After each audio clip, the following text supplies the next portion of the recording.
Thomas Sankara, o verdadeiro líder para a África e o mundo em geral. Thomas Isidore Noel Sankara foi um militar revolucionário marxista, pan-africano e líder político de Burkina Faso. Foi um popular capitão e o primeiro-ministro quando o país ainda se chamava República do Alto Volta.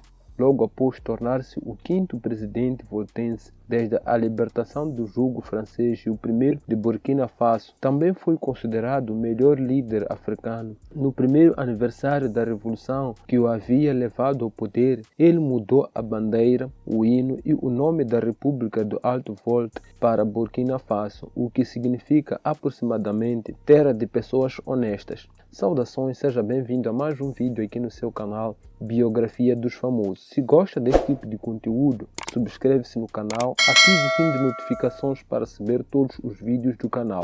Não se esqueça de deixar o seu like e pode deixar a sugestão para o próximo vídeo. Vamos ao vídeo. Ne peut pas servir de la même manière celui qui exploite le peuple et celui qui est exploité. Il faudrait alors qu'il y ait deux éditions de la Bible et deux éditions du Coran. Chers frères, avec le soutien de tous, nous pourrons faire la paix chez nous. Nous pourrons également utiliser ces immenses potentialités pour développer l'Afrique parce que notre sous-sol sont riches. Nous avons suffisamment de bras et nous avons un marché immense, très vaste, du nord au sud, de l'est à l'ouest. Nous avons suffisamment de capacités intellectuelles pour... Thomas Sankara nasceu no dia 21 de dezembro de 1949 em Yako, o Alto Volta francês, como o terceiro de 10 filhos de Joseph e Margarita Sankara. Seu pai, Joseph Sankara, um gendarme, era descendente de Emile Moga, enquanto sua mãe, Margarita Kenda, era descendente direto de Mose. Ele passou seus primeiros anos em Gaoa, uma cidade no Sudeste Unido, para a qual seu pai foi transferido como gendarme auxiliar.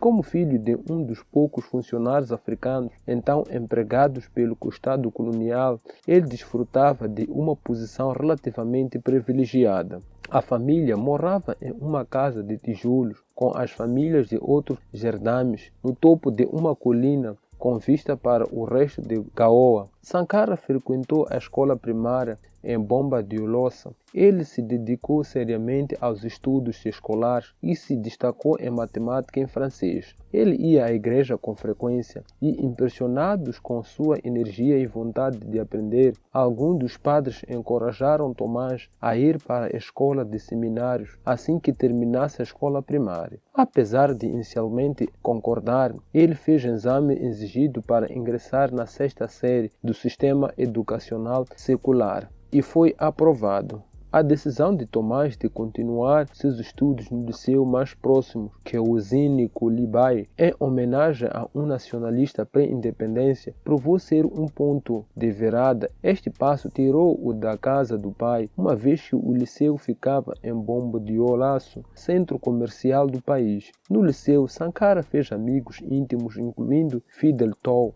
a qual mais tarde nomeou ministro em seu governo, o Souman Touré, que estava numa classe mais avançada. Seus pais católicos romanos queriam que ele se tornasse padre, mas ele escolheu entrar no exército. Os militares eram populares na época. Tendo acabado de derrubar o presidente desprezado, também era visto por jovens intelectuais como uma instituição nacional que poderia prudencialmente ajudar a disciplinar a burocracia ineficiente e corrupta, contrabalançar a influência desordenada dos chefes tradicionais e, em geral, ajudar a modernizar o país. Além disso, a admissão na academia militar viria com uma bolsa de estudos. Sankara não poderia arcar facilmente com os custos de educação adicional de outra forma. Ele fez o vestibular e passou. Ele entrou na Academia Militar de Kadiago, em Ouagadougou, com a primeira admissão da academia em 1966, aos 17 anos. Os oficiais estagiários foram ensinados por professores civis em ciências sociais.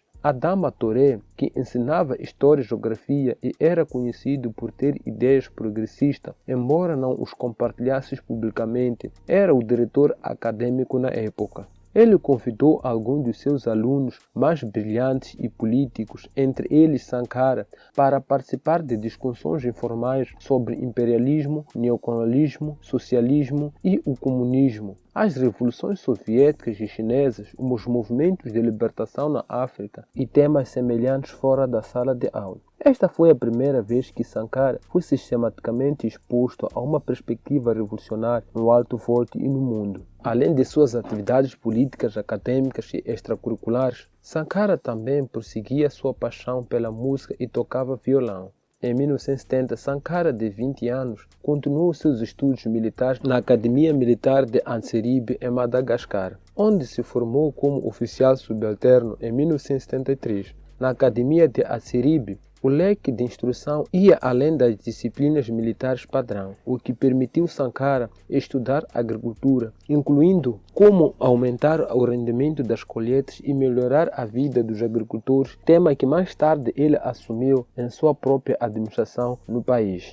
Durante esse período, ele leu profundamente sobre história e estratégia militar, adquirindo assim os conceitos e ferramentas analíticas que mais tarde usaria em sua reinterpretação da história política de Burkina Faso. Sankara iniciou sua carreira militar aos 19 anos, em 1969. Foi na Academia Militar de Kadiago que ele se abriu à política, por intermediário de um professor marxista militante do Partido Africano da Independência PAIO. Um ano depois, ele foi enviado para treinamento na Escola Militar Interafricana de Anseribe, em Madagascar, onde estudou Sociologia, Ciências Políticas, Economia Política, Ciências Agrícolas e Francês. Naquele país, o jovem Sankara testemunhou o levante popular de estudantes e trabalhadores que, com a base na ideia de uma revolução democrática e popular, derrubou o regime neocolonialista de Pierre Pitseranane. Antes de retornar à então República de Alto Volta, em 1972,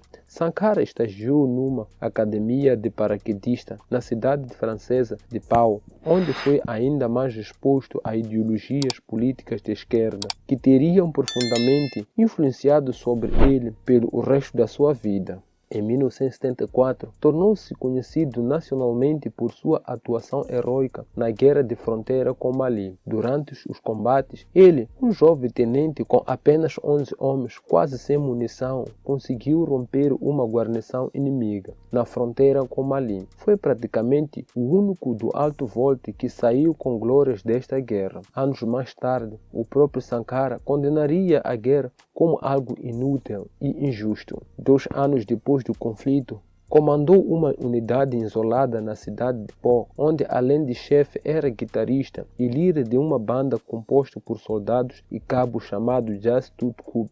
Foi dele também a ideia de usar os seus subordinados em tarefas agrícolas, ajudando camponeses pobres da região que passavam fome após 4 anos de seca. Os movimentos populares organizados por Sankara lhe valeram muita popularidade. No mesmo ano, ele conheceu o Blaise Compaoré, no Marrocos, durante a presidência do coronel Saïd Zerbo. Um grupo de jovens oficiais formou uma organização secreta chamada Agrupamento de Oficiais Comunistas, ROC, cujos membros mais prominentes foram Herzongo, John Baptista Bourkhaya Lingwane, Blaise Compaoré e o próprio Sankara. Sankara foi nomeado ministro da Informação no governo de Saïd Zerbo em setembro de 1981. Sankara se diferenciou de outros funcionários do governo de várias maneiras, como ir de bicicleta para o trabalho todos os dias, em vez de dirigir um carro. Enquanto os seus predecessores censuravam jornalistas e jornais, Sankara encorajava o jornalismo investigativo e permitia que a mídia publicasse o que encontrasse. Isso levou à publicação de escândalos governamentais por jornais privados e estatais. Ele renunciou em 12 de abril de 1982 em oposição ao que considerava a tendência anti-imperialista do regime, declarando infortúnio para aqueles que amordaçaram o povo. Após outro golpe, de 7 de novembro de 1982, que levou ao poder ao major John Baptista, Sankara tornou-se primeiro-ministro em janeiro de 1983, mas foi demitido a 17 de maio. Entre esses 4 meses, Sankara pressionou o regime de John Baptista por reformas mais progressistas. Sankara foi preso depois que o conselheiro de assuntos africanos do presidente francês Gen Ping se encontrou com o coronel Yar Somme. Harry Zongo e John Batista também foram presos. A decisão de prender Sankara provou ser muito impopular entre os oficiais mais jovens do regime militar e sua prisão gerou impulso suficiente para que o seu amigo Blaise Compaoré liderasse outro golpe. Se quer a biografia de Blaise Compaoré, deixa aí nos comentários e aproveite e deixar o seu like. Com o fim do regime de John Batista, em 4 de agosto de 1983, formou-se o Conselho Nacional da Revolução, que teve Sankara como seu presidente. Uma das suas primeiras medidas foi estabelecer uma nova divisão política administrativa em 30 províncias sob altos comissários e 25 departamentos sob prefeitos, com governo local dividido entre distritos e vilas. Também foram implementados os chamados Comitê de Defesa da Revolução, CDR, inspirados no modelo cubano. Comitês populares que assumiram responsabilidades numerosas com a formação política, o saneamento dos bairros, a segurança pública, o desenvolvimento da produção e do consumo de produtos locais, a participação no controle orçamental nos ministérios, entre outros. Sankara determinou a venda de frota de veículos oficiais Mercedes, incluindo o automóvel presidencial, e a substituiu por modelos Renault 5, então carros mais baratos vendidos no país. A tarefa era imensa, já que o alto volte estava entre os países mais pobres do mundo, com uma taxa de mortalidade infantil estimada em 180 para 1000,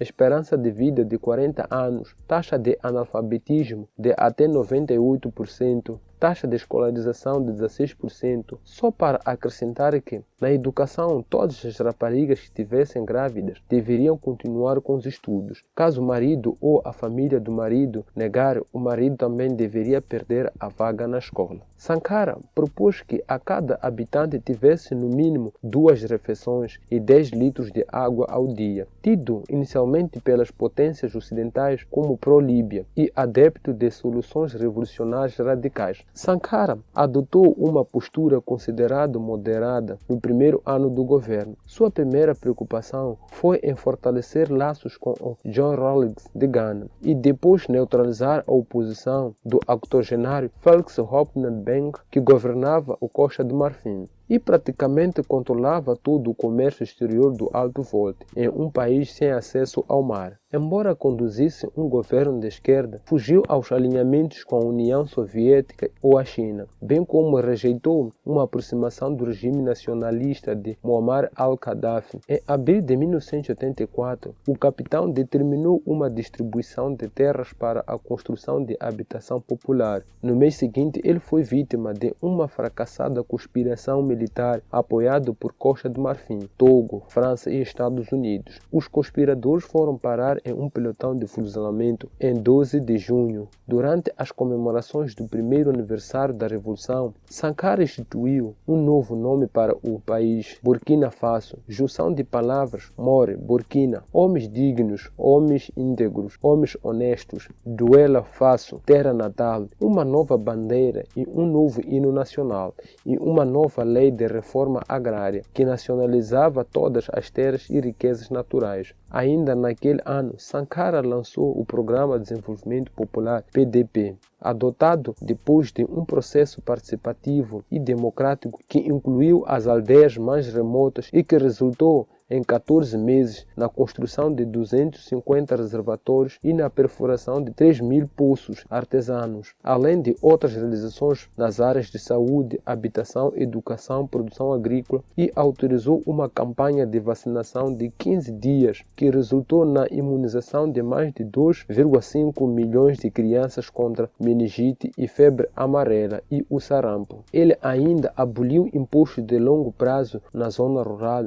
anunciou gratuidade por 12 meses de todos os aluguéis residenciais e o início de um programa massivo de construção de habitação financiado com recursos públicos. Medidas estas interpretadas pela elite econômica do país como uma afronta, já que O ramo imobiliário, terras, moradias e propriedades de aluguer era desde os tempos de dominação francesa uma das principais fontes de renda de um grupo minoritário de políticos e aliados que compartilhavam as melhores terras de grandes cidades e tinham construído casas e edifícios que lhes trouxeram numerosos recursos e estimulou a incipiente indústria têxtil do país. Os funcionários públicos eram obrigados a usar roupas feitas localmente durante o horário de expediente para aumentar a demanda. Para viabilizar esses projetos, o capitão, que recusava submeter o país a empréstimos juntos a organismos como Fundo Monetário Internacional, Banco Mundial,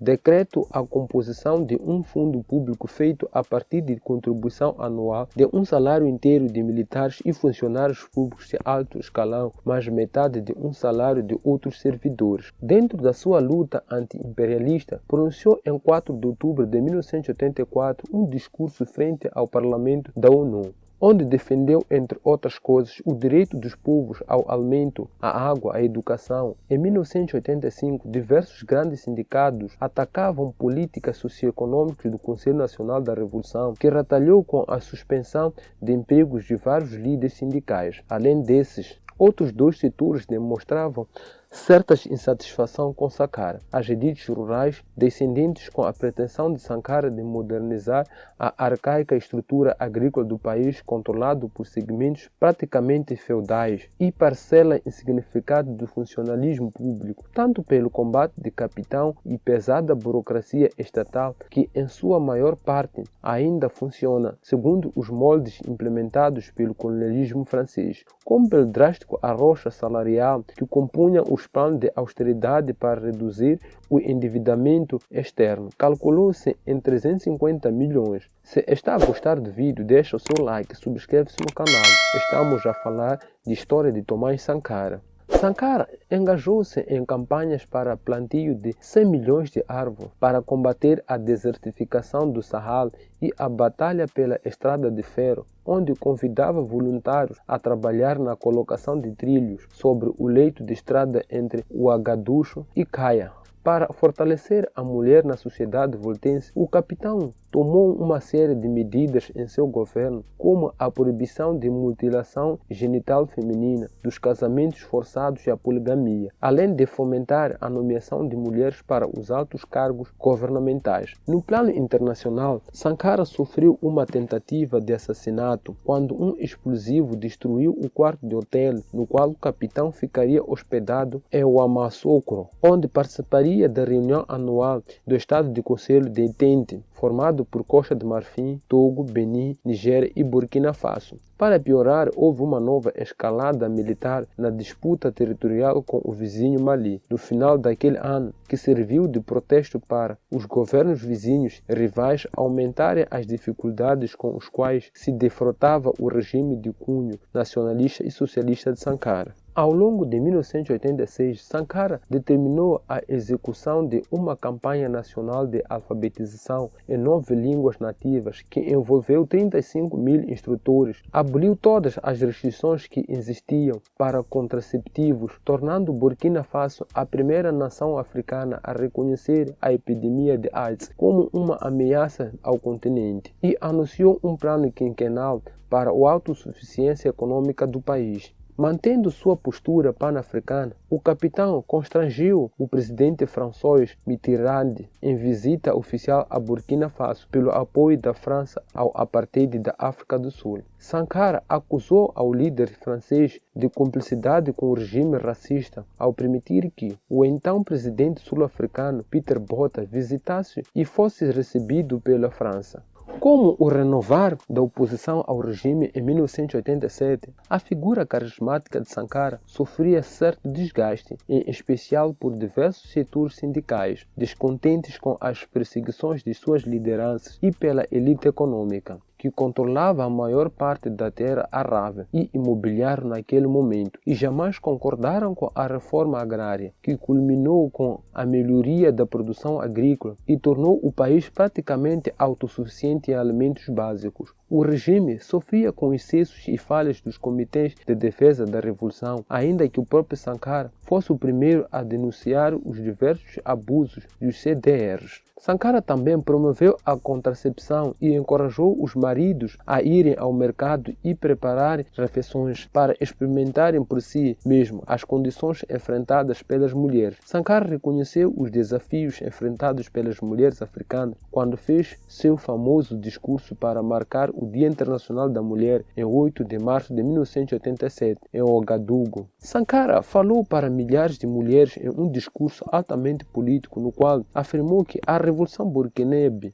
estava estabelecendo novas relações sociais que estariam perturbando as relações de autoridades entre homens e mulheres e forçando cada um a repensar a natureza de ambos. Esta tarefa é formidável, mas necessária. Além disso, Sankara foi o primeiro líder africano a nomear mulheres para cargos importantes no gabinete e recrutá-las ativamente para as Forças Armadas. A Organização de Desenvolvimento Britânico, Oxfam, registrou a prisão de líderes sindicais em 1987. Em 1984, 7 indivíduos associados ao regime anterior foram acusados de traição e executados após um julgamento samurai. Uma greve de professores no mesmo ano resultou na demissão de 2.500 professores. A partir daí, organizações não governamentais e sindicatos foram perseguidos ou colocados sob a autoridade de comitês de defesa da revolução, cujas as ramificações foram estabelecidas em cada local de trabalho e que funcionaram como órgãos de controle político e social. Os tribunais revolucionários populares, criados pelo governo em todo o país, colocaram réus em julgamento por corrupção, sonegação de impostos ou atividades contra-revolucionárias.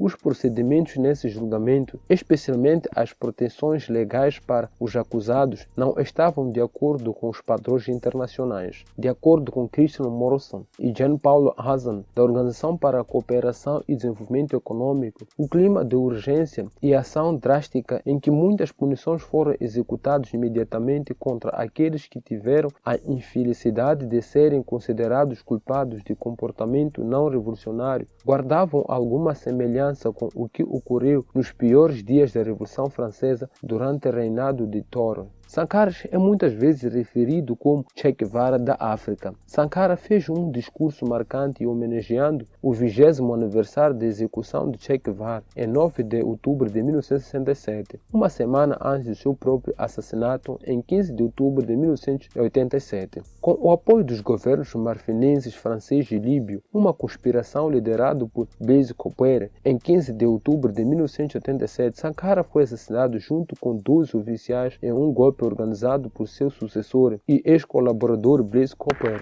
A determinação de relações com os países vizinhos foi uma das razões apresentadas por Compaoré ao afirmar que Sankara tinha posto em perigo as relações externas com a antiga potência colonial francesa e vizinha Costa do Marfim. O príncipe Johnson, um ex-senhor da guerra liberiano, aliado de Charles Torres, mais conhecido por filmar e assassinar seu respectivo presidente Samuel Doe, disse que a Libéria, Comissão de Verdade e Reconciliação, ETCR, foi projetada por Charles Torres e, embora Sankara fosse dado como morto, alguns CDRs, Comitês de Defesa da Revolução, manteram resistência armada ao exército golpistas por vários dias. Sankara e mais 12 pessoas, incluindo alguns de seus colaboradores, mas também militares e polícias, um motorista e um estafete, foram assassinados por um grupo armado que invadiu as instalações de Council El Entente de Burkina Faso, onde também se funcionavam os escritores do Conselho Nacional da Revolução. Os golpistas alegaram ter colocado fim ao regime autocrático de Thomas Sankara, o qual teria desviado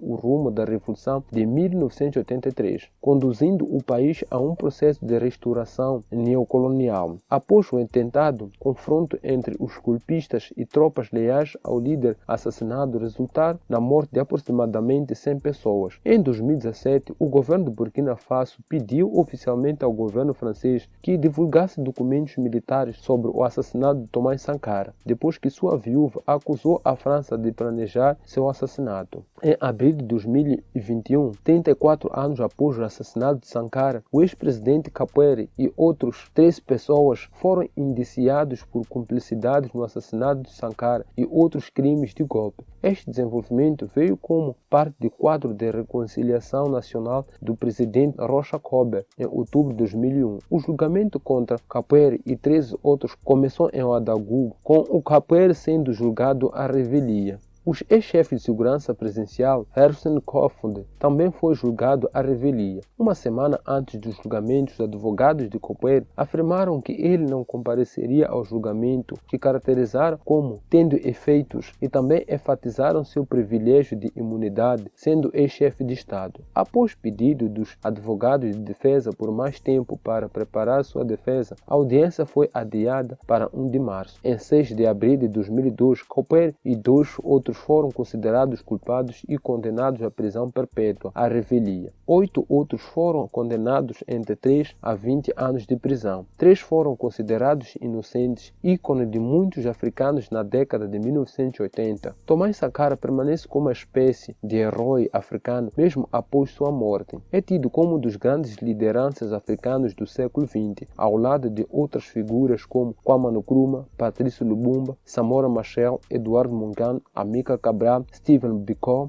e Nelson Mandela. Ao longo da sua carreira política, transformou-se em um dos principais porta-vozes do panafricanismo e dos países do terceiro mundo, em especial por suas duras críticas à ordem internacional, às injustiças da globalização e do sistema financeiro internacional, o círculo vicioso da dívida dos países pobres e as imposições do Fundo Monetário Internacional e do Banco Mundial. Sankara também é lembrado por diversos compromissos e projetos sociais, a luta contra a fome, a promoção de uma política de autossuficiência e reforma agrária, a priorização da educação e da saúde, o empenho pela inclusão das mulheres na sociedade burkinense e o suporte ao meio ambiente. Também combateu a corrupção até mesmo dentro do seu círculo íntimo, ao não tolerar que seus colegas do exército desviassem fundos públicos e levassem um estilo de vida extravagante. Mesmo na condição de presidente da República, o capitão tinha um modo de vida bastante simples. No entanto, da sua morte, Sankara vivia em sua casa modesta, a qual ainda estava pagando a hipoteca. Possuía $350 em sua conta bancária e algumas bicicletas. 20 anos após seu assassinato, Sankara foi homenageado em 15 de outubro de 2007, em cerimônias realizadas em Burkina Faso, Mali, Senegal, Nigéria, Tanzânia, Burundi, França, Canadá e Estados Unidos. Uma estátua de Sankara foi inaugurada em 2019 no local em Ouagadougou, onde ele foi assassinado.